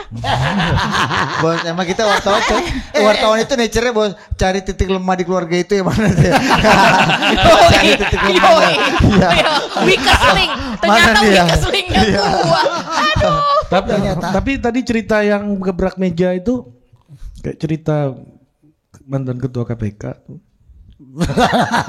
Mancing. Apa sih? Emang Pak Firly? Apa? Pak Firly. Mantan ketua KPK. Iya, emang gebrak meja kawan. Pak Agus. Oh, Pak Agus. Ya, sorry. Enggak, waktu itu Bapak gebrak meja bukan untuk menghentikan sprindik, bukan. Beda. Kata Gus Dur nanya, emang sprindik itu apa? Ini Marsilam. Kita nih kalau ini percakapan kita kalau diedit semua nih ya. Ini kayak cuma 10 menit doang. Gak ada yang diedit ini udah. Ada. Nah, ini Mbak, bukannya waktu itu lu lagi di warung Padang depan istana itu? Itu pas lagi ada yang dilantik gitu. Gue di warung Padang depan istana. Iya. Gak ada yang tahu itu anak presiden di situ. Iya tahu dia. Udah sering. Kan dia bos. Terkenal waktu itu rambutnya beda sendiri warnanya. Oh iya ya. Bos, mau warung pada depan dikawal pas pampres kawan. Kan gue udah bilang kalau nggak ada pas pampres banser kawal dia. Iya betul. Tapi kebayang nggak jadi pas prampesnya Inaya. Oh iya benar. Aku tuh berhenti kayak gitu ya, berhenti begajulan karena aku sama Anita tuh kakakku yang nomor 3 dulu hobinya kan kabur gitu ya. Jadi teman-temanku tuh nunggu di bawah jendela kamar gitu kan. Di mana istana? Di sana. Hah? Kok bisa masuk ke Kan jendela? dulu anak bocah TK ulang tahun juga di istana dulu waktu Gus Dur presiden. Kok TK? Dia kali ulang tahun bos. Dia kok udah tua. Iya kan? Kan SMA. suka macam-macam ulang tahun kan di istana dulu kan. Iya pas ulang tahun tuh gue SMA. Dia nggak TK. Bukan ada orang yang ulang tahun di situ. Yang TK saat itu DPR. Oh iya. Iya benar. Tapi aku sampai hari ini aku nggak terima bapakku. Aku sampai hari ini nggak terima bapakku ngomong kayak gitu. Kenapa? Apa salah anak TK? Yang tersinggung anak TK ya. Kurang aja. Enggak, tapi sekarang sudah SMA kok. Masanya bisa berantem. Berarti DPR bisa terus bikin gini, Mbak. pesta di istana. Gue mau pertanyaan sebagai manusia lagi nih. Tadi kan udah. Emang selama ini enggak manusia? Enggak, tadi sebagai makhluk politik. Pikir sebagai hewan. Nah, bagaimana tadi? Sebagai makhluk politik. Nah, ini manusia. Gimana sih rasanya nongkrong sama kawan-kawan bokap lu semua terus tiap hari itu yang ada rasa. Gue kalau ada om-om kawan bokap gue jauh biasanya. Gue ngeselin dulu teman-teman bokap tuh pada nggak suka sama gue karena gue suka ngerazia rokok itu. Jadi para jenderal, para menteri itu rokoknya gue razia. Karena gue dulu termasuk yang anti rokok. Kayak Tempo dong ya. Iya, jadi mereka kesel. Terus ya gitu, mereka mau marah anaknya presiden gitu kan. Nggak mau marah, mereka kesel banget gitu. Tapi jadi ya gitu itu lebih mendingin. Kalau dulu yang ente razia kan cuma rokok. Sekarang yang dirazia masukin kondom lebih dari rokok itu kan jadi itu lebih berbahaya itu kalau itu. Saham. Tunggu. Kita kan dari tadi dengerin ceritanya Mbak Nay nih sebagai anak presiden. Mas Sastro sebagai aspri presiden tuh. Itu lebih dekat lagi. Ya, makanya. Ini malah nggak pernah ditinggal kalau anak tinggal ini. Coba pancingan apa yang kita bisa keluarkan ilmu dan ceritanya Mas Sastro ini? Enggak, saya waktu Gus Dur dari presiden kan saya balik ke kampus. Gimana Anda ada di semua TV waktu itu gimana? Enggak, itu sebelumnya. Sebelum presiden itu yang sama Pak Harto saya di tengah itu sebelum presiden. Oh gitu. Begitu Gus Dur presiden saya balik ke kampus. Ya itu tadi prinsipnya bersatu tapi nggak berkumpul. Gitu. Aku nggak bisa lupa waktu di saat-saat akhir itu. Saya kan ke istana sama Dennis Everman tuh. Kenal kan ya. Datang itu kan itu banyak kiai-kiai yang berani mati itu kumpul di situ. Terus kita nongkrong Gus Nuril, ngobrol itu. Terus mereka nanya, ini mana ini dekretnya ini dekret? Terus siapa yang ngasih tahu ini apa draft dekretnya? Loh, ini kertas toh. Tak kira senjata apa. Jadi waktu itu Gus Dur kan diancam karena akan ngeluarin dekret untuk di bayangan Kiai itu dekret itu senjata apa. Makanya ini mana dekretnya? Kok cuma kertas doang? Katanya senjata paling ampuh. Mas Sastro, tapi waktu itu Gus Dur kan selalu tuh katanya suka jokes, suka apa masalah yang rumit tuh kita bisa ketawain lah supaya jadi lebih ringan. Dulu pas masa-masa tegang itu Gus Dur nggak ketawa-tawa emang? Iya ketawa-ketawa biasa ada satu aja. ya itu banyak teman-teman daerah yang cerita pada saat Gus Dur keliling-keliling ke daerah tetap melakukan tugasnya, mereka itu sebenarnya udah tegang gitu, dan mereka tuh udah berpikir bahwa nanti Gus Dur akan datang terus mungkin nanti akan nyindir kan ada tuh pemimpin yang kayak gitu terus nanti nyindir itu menteri saya begini gitu atau si musuh politik saya begini begitu. Siapa? Ya ada lah. Kan pemimpin kan gue nggak bilang pemimpin negara. Lu bilang menteri saya itu artinya presiden lah. Harusnya kepala dinas. Iya. Kepala dinas saya nih gitu kan. Lanjut. Dan itu mereka tuh udah ngebayangin Gus Dur pasti akan datang dengan kondisi kaku dan tegang dan segala macam, dan enggak, jadi Gus Dur datang tetap ngelawak kayak biasanya gitu, ngejok gitu. Dia kan emang apa ya, maksudnya bahkan ada satu momen gitu benar-benar di tengah-tengah di hari-hari genting itu, di antara 3 hari genting itu ada satu adegan di mana satu malam kan kamarku itu ada connecting doornya sama kamarnya presiden ya, sama kamarnya bapak waktu itu. Terus pas aku masuk kamar, pas itu bapak lagi sholat malam, dan malam itu kayaknya wiridnya dan doanya ini kayaknya lebih panjang daripada biasanya gitu. Nah posisinya kan kiblat itu munggungin pintu, jadi bapak waktu itu lagi madep kiblat jadi munggungin aku gitu. Terus aku masuk. Terus itu mungkin sekitar jam 3-an lah. Nah biasanya aku jam segitu udah tidur kan. Terus karena kesian lihat bapak, terus bapaknya kayak baru mau selesai gitu, lagi mau ngelipet sajadah. Terus mau ngelipet sajadah, jadi aku kayak inisiatif, udah aku aja yang ngelipetin. Jadi aku bilang, aku aja gitu. Tiba-tiba bapakku kaget karena tiba-tiba ada suara gitu kan dari belakang, teriak lah, wah gitu kan.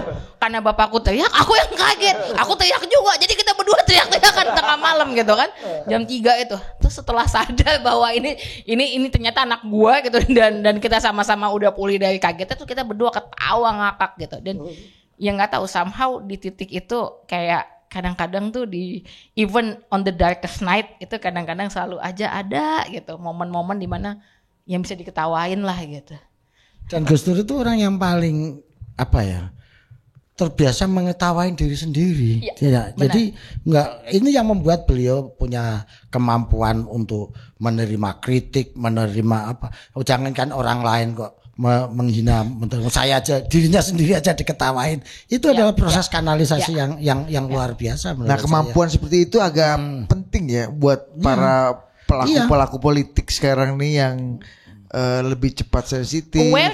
Awareness. Menurutku itu kesadaran untuk selalu evaluasi itu penting banget. Muhasabah. Dan saya ngerasain betul kemampuan menertawakan diri sendiri itu. Satu saat saya wawancara, beliau masih presiden. Terus saya kaget, kok di belakangnya ada wayang Kumbakarna.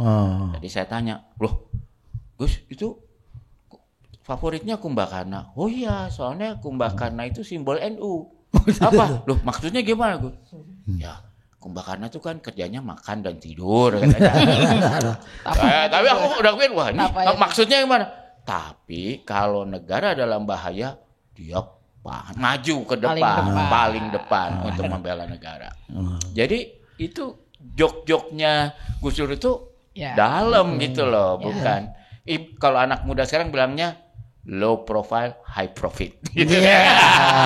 Atau kayak Gus Dur itu kan selalu dia kalau mau pidato itu kan dia selalu bilang Assalamualaikum warahmatullahi wabarakatuh gitu. Ketika orang jawab, dia akan bilang, saya memberikan salam itu bukan karena saya kiai, tapi saya butuh ngecek karena saya nggak lihat, saya butuh tahu ini ada orangnya apa enggak. Dan kemampuan itu menurutku luar biasa. Iya, menertawakan diri sendiri, ngejek diri sendiri itu luar biasa menurut saya. Oke, dan itu menunjukkan bahwa demokrasinya Gus Dur itu memang anti kekerasan. Karena pada saat itu kalau Gus Dur komando aja Banser Indonesia, apapun yang terjadi mesti maju gitu. Ya, apalagi Banser itu kan bisa tuh. Berani mati, tapi takut lapar itu aja. dan pada saat itu pancingannya banyak loh. Siapa tuh yang sampai ditembakin mobilnya di Jalan Warung Buncit? Aris Junaidi. Iya kan? Itu pra itu sebelumnya itu. Itu kondisi lah kira-kira gitu untuk mancing. Jadi itu menunjukkan bahwa Gus Dur apapun yang terjadi, konstitusi, demokrasi itu harus ditegakkan anti kekerasan, tidak boleh dengan konstitusi sampai terakhir aja begitu Gus Dur itu dekret terus kemudian dilengserkan. Gus Dur kan bilang ini kan nggak sesuai dengan konstitusi. Kalau saya mau keluar, saya harus diusir oleh yang punya rumah. Jadi tahu nggak apa yang dilakukan Gus Dur? Gus Dur minta Mas Priyo untuk nyari lurah Gambir siapa, karena dia yang punya kuasa. Beneran? Literally secara administratif ya. Iya. Itu upaya untuk menegakkan konstitusi tadi itu loh. Karena harus sesuai aturan gitu.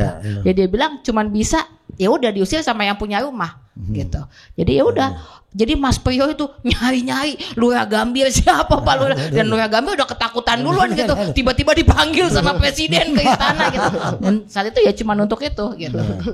Jadi untuk minta keluar. Jadi menurut saya dari sini kok kalau saya pikir-pikir ya 4 nilai demokrasi ini yang diwariskan Gus Dur, kalau kita harus mengatakan ini warisan, tapi kalau mengatakan ini kok amanah yang harus kita jalankan, yaitu 1, demokrasi itu harus menegakkan harkat kemanusiaan, yang kedua harus menciptakan kesejahteraan, yang ketiga harus anti kekerasan, yang keempat harus taat pada konstitusi yang sudah disepakati bersama.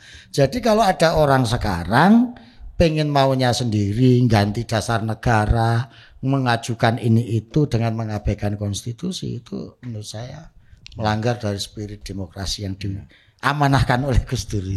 Konstitusinya belum diganti Mas, masih tetap. Ya. Interpretasinya bisa Mas. Iya, itulah. Undang-undang. Kan memang dengan segala turunannya. Ya. Tapi saya senang juga sih bahwa konstitusi diganti. Warisan Gus Dur ini diteruskan oleh putri-putrinya ya. Jadi ini kan semacam Fordham jilid 2 nih Gus Durian ini sebetulnya. Kami siapa nang Fordham? Fordham jilid 2 itu. Dan Fordham itu penting sekarang ini karena bisa mengakrabkan Fordham, forum dempet-dempetan. Ketika orang retak kan perlu didekatkan dengan Nih, kita terakhir nih, Mbak. melihat Jangan-jangan terakhir lah, kita nggak enak. Kan besok ketemu lagi. Nggak, pertanyaan pertanyaan nih Mas. Ini doktermu nggak kelihatan nih Om. Nggak apa-apa, memang disamarkan. Low profile, profile. high profit. Ya. Ini dalam pertarungan pilpres ini nih. Jadi, Tarik. ini biasanya pertanyaan duniawi kayak gini lu yang paling suka nih. Enggak lah. Gue juga punya satu pertanyaan dunia. Enggak kita nanya gini aja. Seandainya almarhum masih hidup, Iya. dia akan dukung siapa? Nah, gue lagi memformulasikan pertanyaan itu tapi BHM lebih baik. Dan dia lebih otoritatif. Gue lagi memformulasikan nyari pertanyaannya gimana ya cara ngomongnya enak dia ya gitu kan. Prabowo yang paling ikhlas katanya. Ganjar nggak tahu kenal apa enggak, Anies nggak tahu kenal apa enggak gitu. Mahfud MD kesayangan. Anak kesayangan, Mahfud MD. Sayang. Caimin juga akrab. Caimin ponaan. Iya, ponakan. Jelas, clear. Iya. Iya, ponaan yang kemudian dikasih surat dan itu masih ada di tangan persis oleh bapak saya yang mengatakan bahwa dia nggak boleh menggunakan apapun yang berkaitan dengan Gus Dur, cuman ngingetin aja sih ya.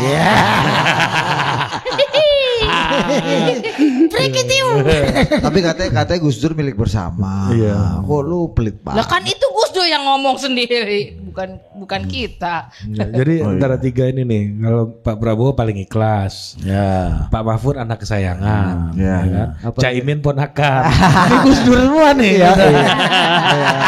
Ayo, Gibran belum kenal. Belum kenal. Ganjar nggak tahu akrab apa enggak. Nggak, iya, nggak kenal, Mas nggak Anies tahu. masih di Amerika waktu itu.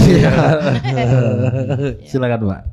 Kalau gue sih ngerasa kadang kita anak-anaknya tuh nggak bisa baca pikirannya Gus Dur. Jadi kalau saran saya ditanya langsung aja ke orang. Silakan tanya langsung. Ini biasanya Budi punya caranya untuk tanya langsung itu dia. Ya, Wiridnya dia kenceng wiridnya. Nanti abis ini di Tebu Ireng ada speaker Mas. Kalau ada yang nanya siapa Gus? Ganjar. Prabowo. Imin. Kok bisa Imin nih? Ya. Nanti pas ya. Enggak itu salah tadi. Typo. Mbak, tapi kan ini kita tahu Mbak ini udah declare nih. Ya kan ini juga pertanyaan yang harus dijawab. Lu sosok netral. Mbak ini udah. Saya yang mengharuskan itu sopo. Hah? Yang mengharuskan itu siapa? Mengharuskan apa? Mengharuskan jawab. Katanya pertanyaan ini harus dijawab. Yang mengharuskan itu sopo. Kirain mengharuskan netral. Mengharuskan jawab pertanyaan. Ya. Nih gue udah tahu nih judul kontennya Apa? Ya nantilah. Iya. Ini kan terakhir kita kasih tahu narasumber kita batal. Jangan itu. Itu kan hak prerogatif kita kan. Iya. Nanti aja lu kaget lu. Mampus lu kaget nanti. Mbak itu gimana? Tapi Gus Dur akan komentar nggak ya seandainya masih hidup? Kok capres cawapresnya nggak ada ceweknya ya? Ya. Dulu Gus Dur wapresnya cek perempuan kan. Iya, lebih maju kan? Progresif. Gus Dur tuh wapresnya perempuan, cawapresnya perempuan. Bu Marwah dulu kan. Meskipun katanya kemarin sempat dituduh, katanya Gus Dur mendiskreditkan keperempuanannya Bu Mega, terus sempat dianggap itu sebagai pengkhianatan. Itu gimana ceritanya Mas Hasan? Iya, jadi Ya soal perempuan nggak boleh jadi pemimpin ya. waktu itu. Tapi menurut ini tafsiran subjektif saya ya. Ya. Itu Berlindung dari tafsiran subjektif ya. bukan berlindung, memang ini subjektif saya. Jadi saya yang bertanggung jawab. Daripada pura-pura objektif ya. Iya. Jadi menurut saya justru itulah caranya Gus Dur bela Mbak Mega. Karena dengan Gus Dur ngomong seperti itu, ya, akhirnya tekanan-tekanan untuk nyerang Mbak Mega itu berhenti. Cukup sudah diwakili oleh Gus Dur. Itulah pinternya Gus Dur menurut saya. Politisi yang benar ya begitu. Tahu cara yang tepat untuk ngomong apa yang tidak dilakukan dan melakukan apa yang tidak diomongkan. Itu. Dan juga jangan salah loh, kalau poros tengah di Nggak bisa pengen ya. Mereka tuh nggak ingin Ibu Mega jadi Jadi wapres. wapres, iya. Gus Dur loh yang menjadikan itu. Iya. Jadi ini nih cerita di balik layar. Terpaksa bongkar nih kalau cerita sebelumnya. Jadi waktu poros tengah nyalonin Gus Dur itu saya persis sikapnya Mbak Inai. Saya itu nggak setuju. Saya tanya, Gus, katanya sampean nggak mau jadi presiden. Ya saya memang nggak pantas jadi presiden. Terus masa saya jadi presiden? Kok mau dicalonin poros tengah? Lah dia nyalonin nanti kalau saya nggak mau dia cari calon lain. Dengan zaman Gus Dur gitu. Dia cari calon lain. Ya sudah biarkan aja, biar mereka yang berjuang gitu. 2 kali begitu poros tengah jalan gitu, saya ingat betul pertemuan di Ciganjur, saya yang gelar karpet, setelah yang gelar karpet, saya tanya ke Gus Dur, Gus, katanya nggak cocok jadi presiden, kok ini kelihatannya beneran? Ya enggak apa-apa, Tro, kita ini kan ban serep. Meskipun ban serep kan harus dikompa. Disiapkan. Nanti kalau kejadian sesuatu gitu gimana? Dia ngomong gitu. Disiapin aja dulu kan ya. Iya, ini biarin aja gitu ya. Terus. Dah. Nah, yang ketiga saya tanya waktu sidang umum MPR 1999 ya di Hotel Sahid. Saya nunggu sepi orang gitu. Saya tanya begitu sepi, setelah waktu itu Amin Rais, Pak Matori semuanya datang. Setelah sepi saya masuk. Gus, ini kayaknya jadi presiden beneran sampean ini Gus. Saya ngomong gitu. Iya, terus kayaknya presiden kita. biar aja deh ngomong gitu. Loh Gus, gimana sampean kan sudah nyalonkan Mbak Mega. Saya ngomong gitu. Masa terus sampean tiba-tiba duduk di sini nanti dituduh mengkhianat ini itu. Gus Dur bilang, ini kayak skenario Muktamar Cipasung, Tro. Saya langsung paham. Waktu itu saya sudah nyalonkan Mas Fahmi sebagai ketua PBNU. Tapi situasi politik terpaksa saya harus ambil alih lagi. Sebab kalau saya biarkan Mas Fahmi yang jadi, NU-nya rusak, nggak karu-karuan. Sama ini saja sudah nyalonkan Mbak Mega. Tapi situasi politik kayak begini, ambiar Tro. Bangsa ini kalau dibiarkan begitu. Ya sudah, saya terpaksa untuk ini demi menyelamatkan bangsa. Saya waktu itu sambil guyon, tapi spontanitas saya ngomong, ntar sampean diturunin Gus kalau gitu. Ya enggak apa-apa, yang penting bangsa ini enggak hancur, bangsa ini enggak rusak. Nabi Muhammad dulu juga diludahin orang, apalagi cuma digituin. Itu jawabannya, ya sudah Gus kalau gitu. Gitu. Ini yang dibalik itu. Nah, maka pertanyaan Mbak Ina itu tadi yang mengatakan bahwa ini pernah berdiskusi Mbak Mega enggak setuju. Ini menurut saya cara Gus Dur menyelamatkan situasi itu yang terpaksa mengorbankan diri untuk menjaga keutuhan bangsa ini. Itu mantap. Ada ini ya, interpretasi subjektif tadi, tafsir subjektif ya. Loh, tapi itu tadi fakta-fakta loh. Ini Iya. subjektif yang pernyataan Gus Dur tentang Mbak Mega itu. Dan jangan salah loh, mungkin kita pikir keadaan sama seperti sekarang. Iya. Waktu itu di Maluku 10.000 orang loh mati perang antar agama ya. Belum di GAM di Aceh, di Papua. Waktu itu Kalimantan. Saya bahkan tahun 97 saya dapat beasiswa di di SAIS untuk melakukan riset buat Kongres Amerika untuk waktu itu banyak pakar Indonesia mengatakan Indonesia akan bubar karena banyaknya dalam hitungan mereka itu ya. Jadi saya kerjakan dalam setahun. Dan itu Gus Dur mesti tahu Mas informasi itu. Ya Gus Dur termasuk yang saya banyak diskusi pada saat saya menyusun penelitian itu. Jadi waktu itu memang banyak pakar yang menganggap Indonesia bisa bubar. Nah itu. Iya, balkanisasi itu ya. Betul. Itu. Jadi di situ saya merasakan wah Gus Dur ini sampai segitunya ya dalam merawat, menjaga, mempertahankan yang disebut Indonesia. Kalau Indonesia kan jadi Kumbakarna benar gitu. Iya. Kumbakarna kan akhirnya jadi korban kan. Ya, Kumbakarna kan sering dicap sebagai belain Rawana, malah belain yang jahat. Jadi Kumbakarna nggak bela kakaknya, nggak bela Rahwana, dia membela bangsa. Ya, udah. Ini udah durasi udah kepanjangan kan? Iya. Yang terakhir gimana tadi pertanyaan gue? Kalau balkanisasi terjadi kayak gitu kayaknya gue pindah ke Swedia gue. Enggak dong, kan disuruh pilih salah satu Balkan dong. Kayak lu Kroasia, Bosnia, Montenegro, kayak Swedia gue. Swedia. kayak Ibrahimovic. Iya. Itu kan keluar boy. Di antara Balkan ini dong lu pilih dong. Enggak, tapi jangan sampai dia coba ke Inggris, nanti malah dikirim ke Uganda. Iya. Cocok mah diambil ini. The Prince of Scotland. Iya. The King of Mbak, Scotland. Jadi spirit itu yang menurut saya dalam hal Gus Dur ini perlu Iya. Soal yang tadi gimana dianggap? Apaan? Karena udah ada sikap politik Mbak Yeni, nanti keluarga dianggap wis Itu sikapnya Mbak Yeni tidak mewakili keluarga atau gimana? atau gimana sih? Ya keluarganya orang Gus Dur aja adik-adiknya nggak semuanya dukung dia, santai aja. Jadi maksudnya gini emang nggak semuanya sama kayak tanteku itu yang Bu Aisyah di Bu Aisyah tuh di Golkar, Golkar, Gus Im di PDI, Iya ya santai dan Pak aja. Radul di PKB. Nah, Mbak Yeni aja suaminya di PSI. Iya. iya jadi maksudku ya kan Di nggak Gerindra sama. pindah PSI ya.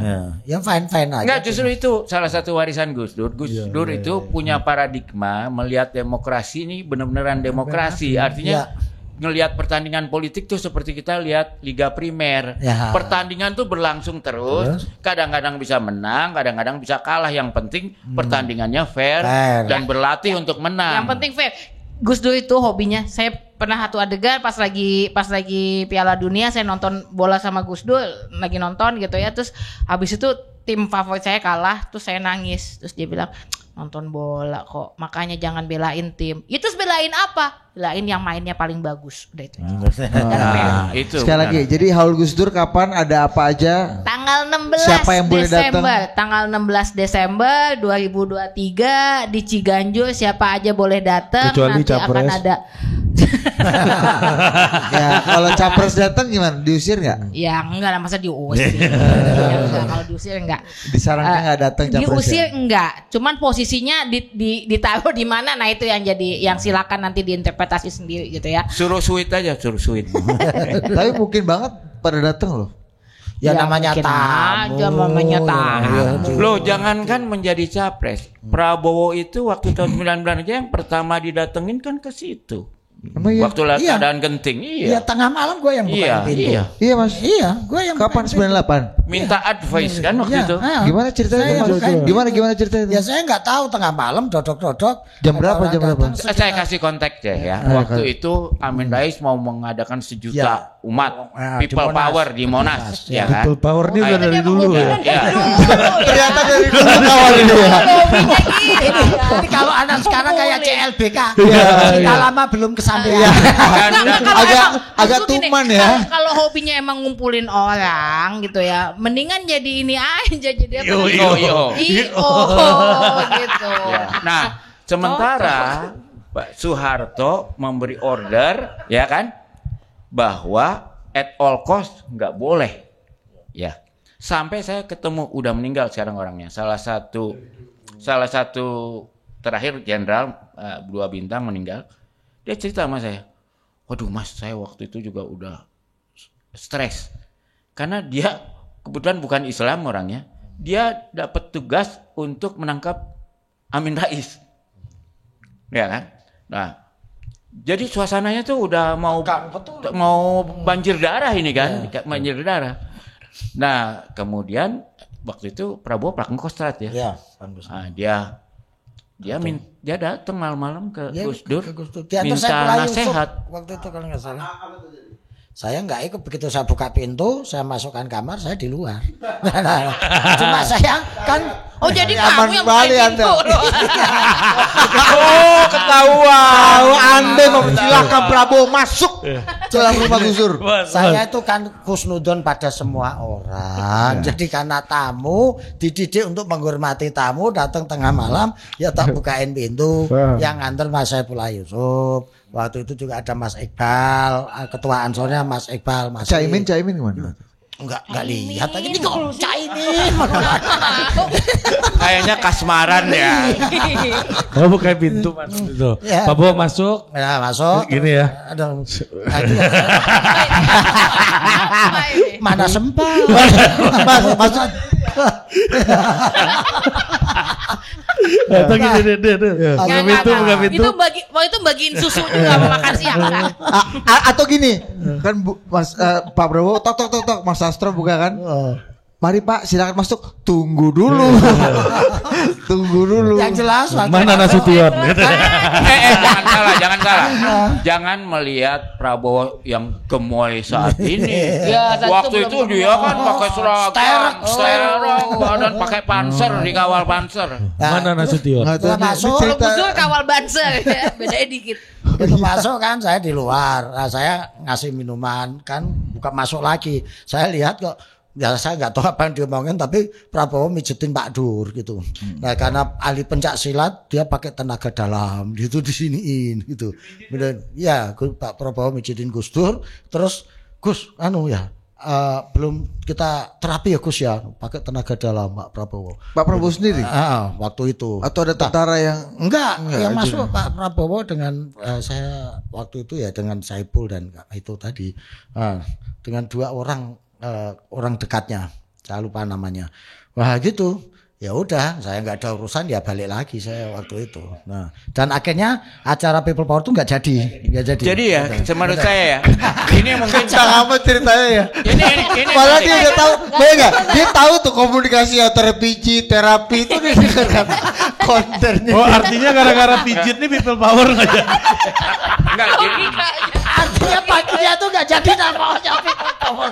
Ya kan mas nggak jadi kan itu kan. Gitu. Ya, jadi ini menurut saya harus ada yang bikin PhD tesis atau apa. Bagaimana peran Gus Dur ya, yang utama juga bersama Nurholis dan sebagainya, membuat Baratayuda yang mungkin gagal. Tiananmen nggak ada apa-apanya gitu loh. Kalau waktu itu kejadian, karena perintahnya jelas. Amin Rais dan kawan-kawan udah bilang 1 juta umat harus kumpul. Tentara udah dibilang at all cost. Habisin. Ya kan, kalau nggak boleh ngumpul di situ. Jangan-jangan. Tapi bisanya ketemu akhirnya Pak Hartonya yang ngalah. Itu 20 Mei hari kebangkitan nasional rencana. 21-nya dia lengser kan gitu. Ya akhirnya kesepakatan, ya sudah. Lengser. Jangan-jangan Pak Amin klaim 1 juta tuh yang datang 10.000 jangan-jangan.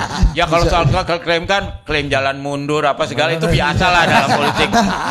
Kalau zaman dulu tuh 1 juta ngeceknya gimana ya? Mas.